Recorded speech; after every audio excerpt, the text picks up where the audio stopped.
Hi, want to box on the Box Rock and Celluloid Bot Brack for short. I'm Edward Box. So today I'm going to rank the directors of the James Bond films. There's 12 of them.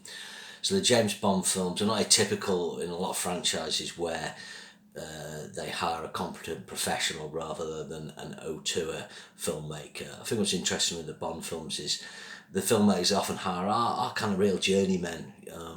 They're not often people with a great back catalogue or future track record, but although there is one of them. But let's start off. So my number 12 choice is Lee Tamahori. So this is the director of Die Another Day.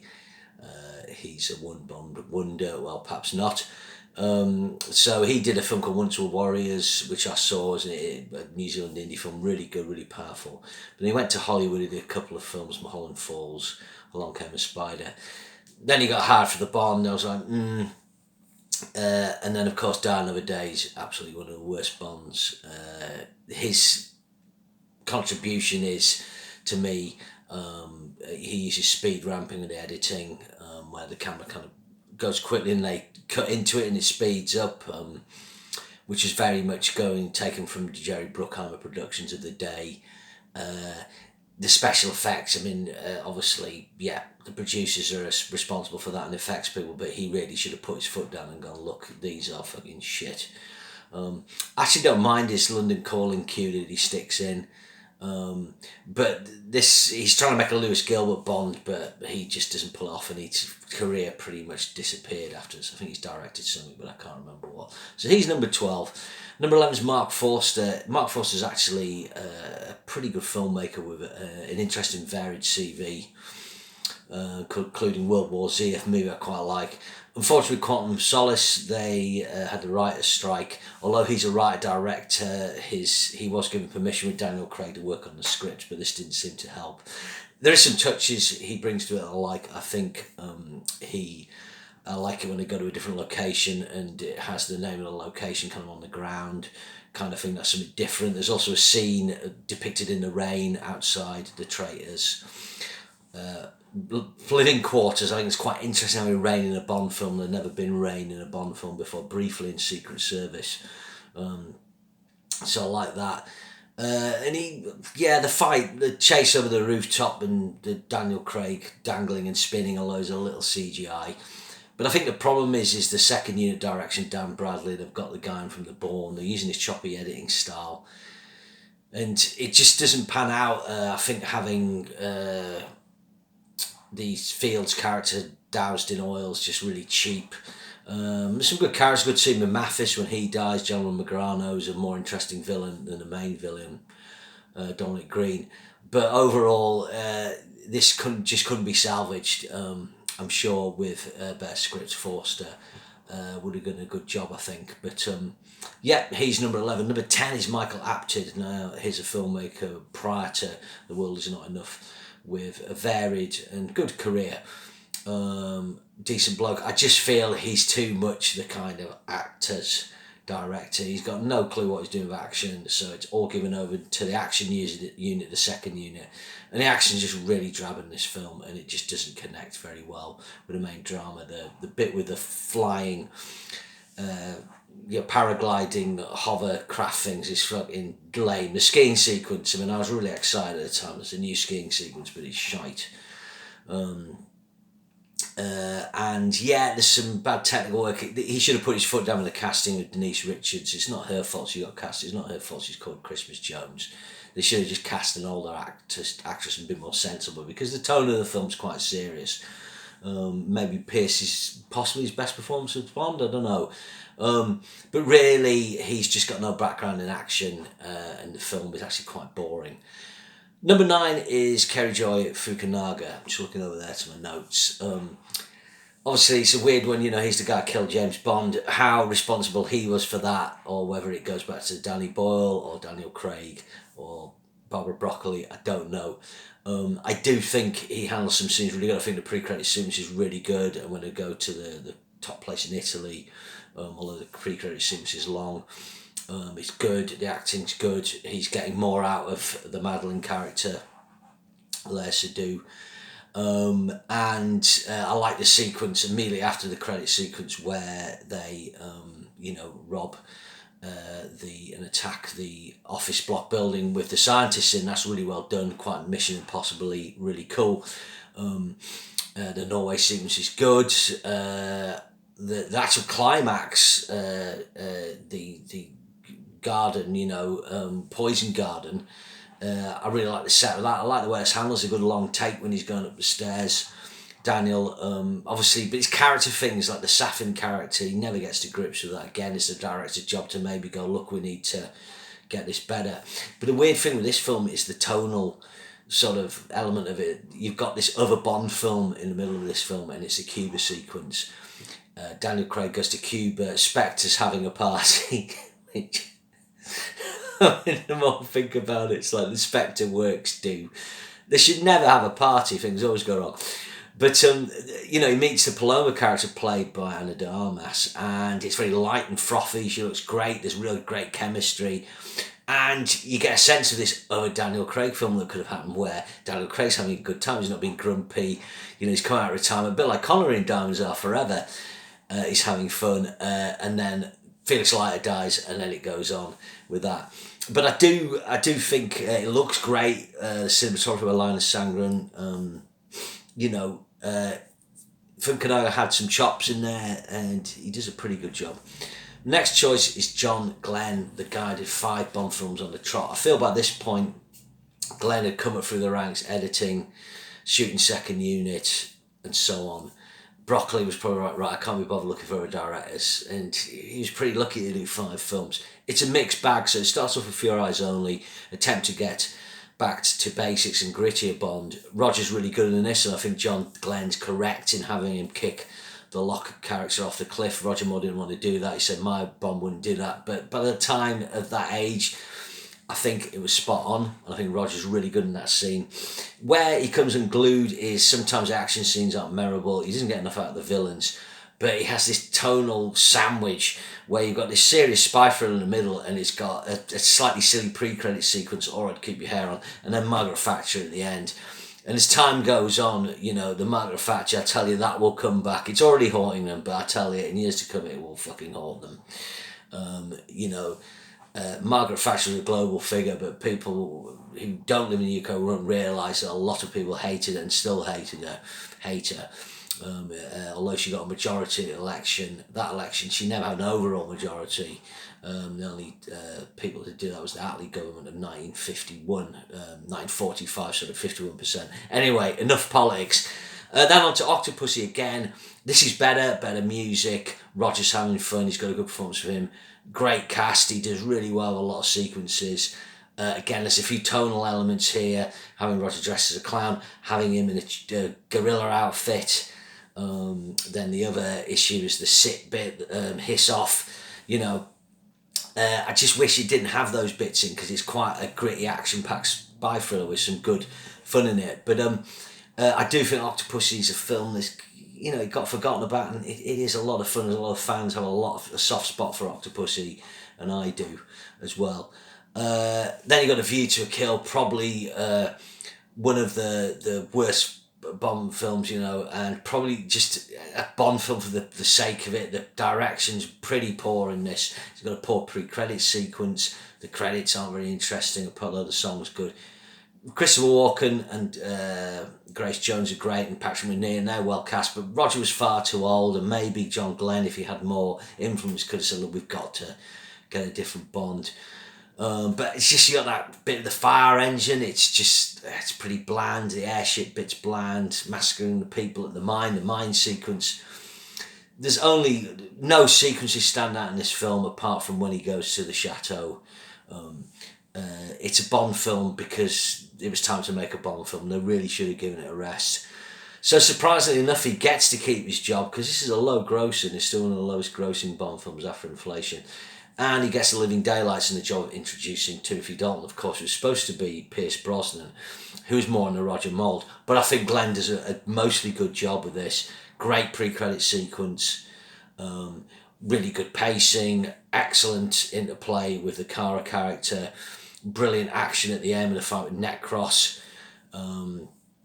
Dalton is introduced really well, and the scene in Bratislava is very good. I like the bits of the Mujahideen, the bridge blowing up. Really good. What lets this film down is just the villains. It's like For Your Eyes Only. Again, maybe Glenn could have got a bit more out of those, or maybe he could have, look, we need someone with a bit more villainy here. But I do think it's good. And the same with License to Kill. And the longer we go on, the more this looks like a film out of its time, a bold move. But you look at the Daniel Craig ones and they were ahead of the time. John Glenn does a good job of gritting things up with this. Excellent cast. Robert Darby, he would have played a part in casting him, and Milton Crest, Andy Zerb, very good. Benicio del Toro, so 3 great villains there to start with. The Bond girls are solid. I'm liking them more. Dalton's really good, although sometimes prefer aspects of him in The Living Daylights. Some cracking action sequences are well integrated. The truck chase, very gritty. The bit with the seaplane. The pre-credit scene isn't that interesting, but it sets up the plot really well. And again, bringing David Hedison back was a good move, and I suspect he probably backed that. So, a mixed bag, but he didn't have the best era. The 1980s wasn't the best era to be doing a Bond, because there's so much competition by that point. You had Indiana Jones in 81, For Your Eyes Only, then you get Stallone, Schwarzenegger, Lethal Weapon, Die Hard. Secondary action flicks. There's a lot of competition. So I think John Glenn was a good servant of the Bond films. His career outside Bond's pretty not great. Number 7, Roger Spottiswoode, a guy came in fairly late in today. Tomorrow Never Dies, under a lot of pressure. They couldn't shoot in Vietnam, then had to move to a quick save warehouse because they couldn't use Leavesden because of Star Wars. But I think his background as an editor really paid off in this film. It's snappy, it's sharp, it's just 2 hours just under. His pacing covers like the plot holes and and he links it together, the 6 principal action sequences together, and it keeps them interesting, I feel. And I feel where it comes unstuck is at the end, the climax on the stealth boat. He kind of falls into Hong Kong cliches again. The producers and the direction trying to mimic what's fashionable, and you don't really need to do that. But I think if you actually watch this film as a follow-up to GoldenEye, it's pretty good. But Spottiswoode did a good job. After his career didn't do much. He did that Arnold Schwarzenegger film, The Sixth Day, but pretty good. My next choice at number 6 is Sam Mendes. Now this guy's probably, along with Lewis Gilbert, the most prestigious filmmaker to make a Bond. This is an Oscar-winning filmmaker with a good number of sort of prestige films. What I like about Sam Mendes is he brought in Roger Deakins on the first film, the great cinematographer. He always shoots really great master shots. Sam Mendes, that shot with the coffins with the Union Jacks on. The lighting's fantastic, the sequence in Beijing, the sequence going to Macau as well. These are beautiful Bond moments conceived by him and Deakins. And I think on the whole, Skyfall's really good. Occasionally his fandom slips in like, he looks like he's in a hurry, but quite a little bit of a Roger Moore bit. So really good, but where things become unglued is Spectre. It's not always a good idea to let a Bond director do 2 films on the trot. With this, again, the tonal thing, you've got this pre-credit sequence with this not nice sort of look, different cinematographers. Is it Hoyt? I can't pronounce him, sorry. Did he do Christopher Nolan? Anyway, it's all kind of bleached down a bit, brown.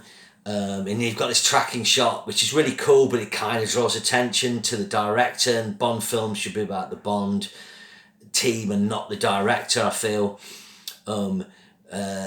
Then you've got a lot of sort of throwback scenes, the bit with the car chase and the Aston Martin parachuting out shite. Don't like the bit with the Fiat, that Roger Moore bit. Christoph Waltz thing should have been great and isn't. And then the whole Madeline thing, the third act's poor, but the whole Madeline thing, you just don't believe in this affair. James Bond's had the love of his life with Vesper. Big mistake. And more time goes on, this film looks kind of really like one of the weaker Bonds. So a weird kind of, again from high to low with Sam Mendes. So my next choice, number 5, is Terence Young. Now he's one of the founding fathers of Bond. You've got Broccoli Saltzman, Young, Connery, cinematographer Ted Moore. Once John Barry comes in the theme as well, Maurice Binder, Ken Adam, these are the guys who created the Bond, kind of how it looked, how it would feel, what the acting and so on, action would be like. Young Femsley took Connery under his wing, took him to the right tailors, showed him how to dress, how to conduct himself, how would James Bond would be, because Terence Young was very well to do. I feel he did a good job with Dr. No, some great gritty sequences. Russia with Love remains his masterwork, one of the key touchstone Bonds. When you want to do a gritty spy Bond, look at Russia with Love, and other films in the canon have taken a template on that, good ensemble cast in that. I think Thunderball he came unglued with a bit, because after Guy Hamilton and Goldfinger, the pacing, it seemed bloated but with slower pacing, so you had this bigger film, but the underwater sequences slowed it down. It maybe needed a different director in to approach that differently. But Terence Young had a decent career before and some quite interesting stuff afterwards. An important figure in Bond. My number 4 choice is Lewis Gilbert, another sort of founding father, because he, with Only Live Twice, creates the big spectacle Bond, Spy Love Me, Moonraker, Die Another Day. So Gilbert was probably the most prestigious filmmaker up to this point to get the gig. He shot Alfie, had a big hit with that Oscar nomination with Michael Caine. Carving Home with Pride, a really good film. Various other ones, a good career.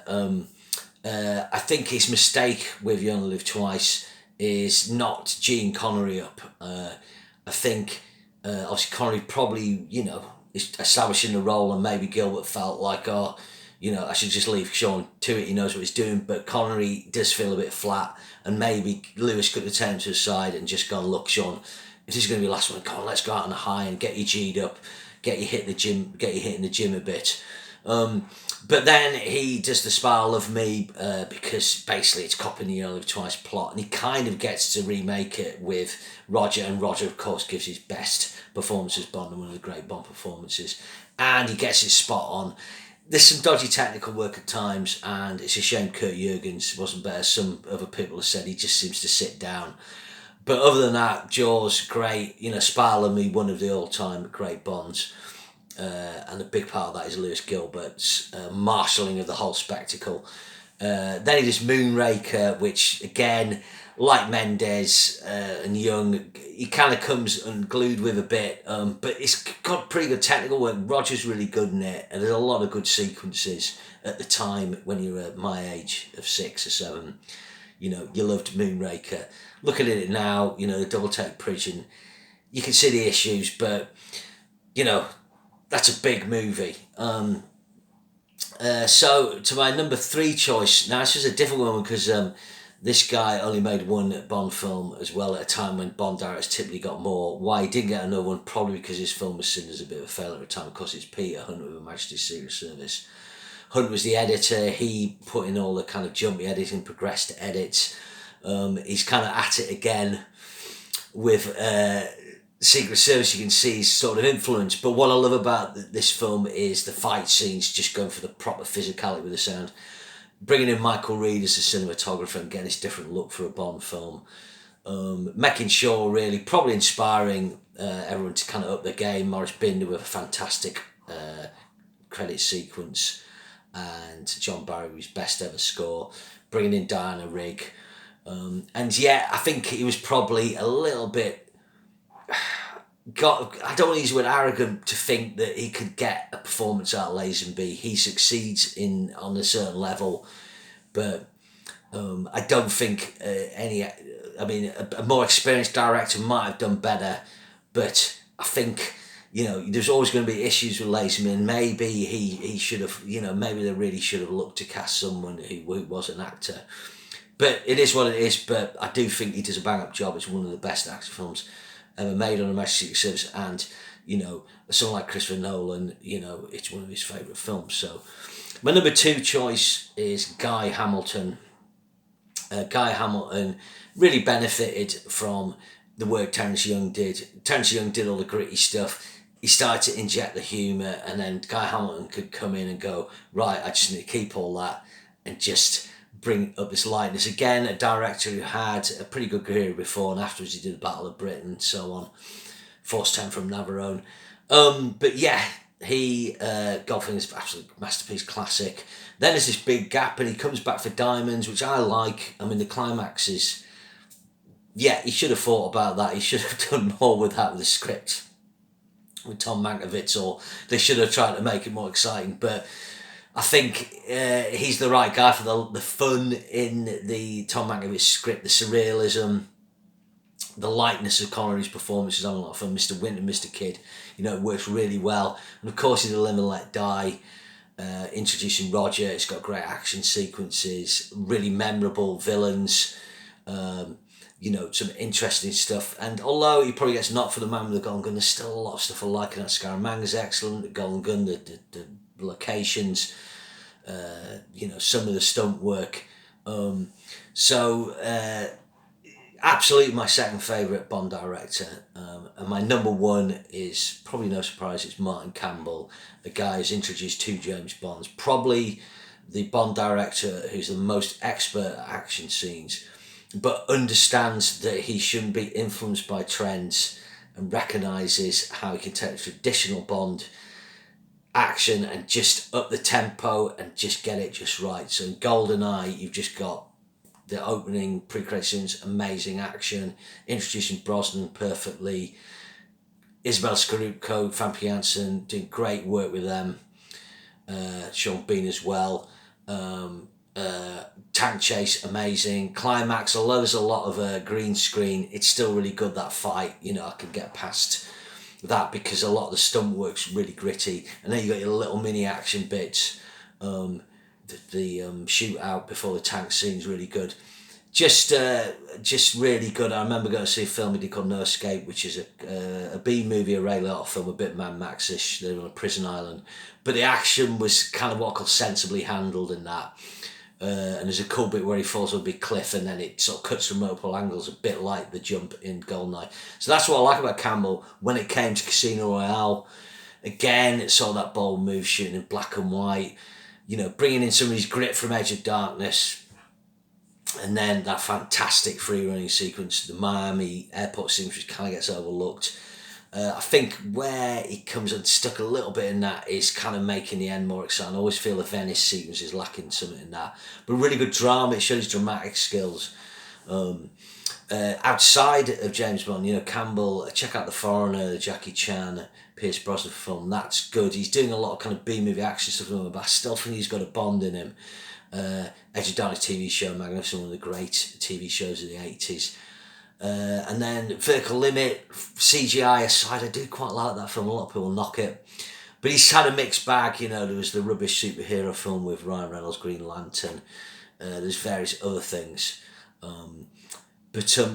He, I think, more than any director, understands the action, understands the look, understands what James Bond should be doing, and he's absolutely, in both his own, had two of the best Bond women ever and best supporting characters. So here's my number one.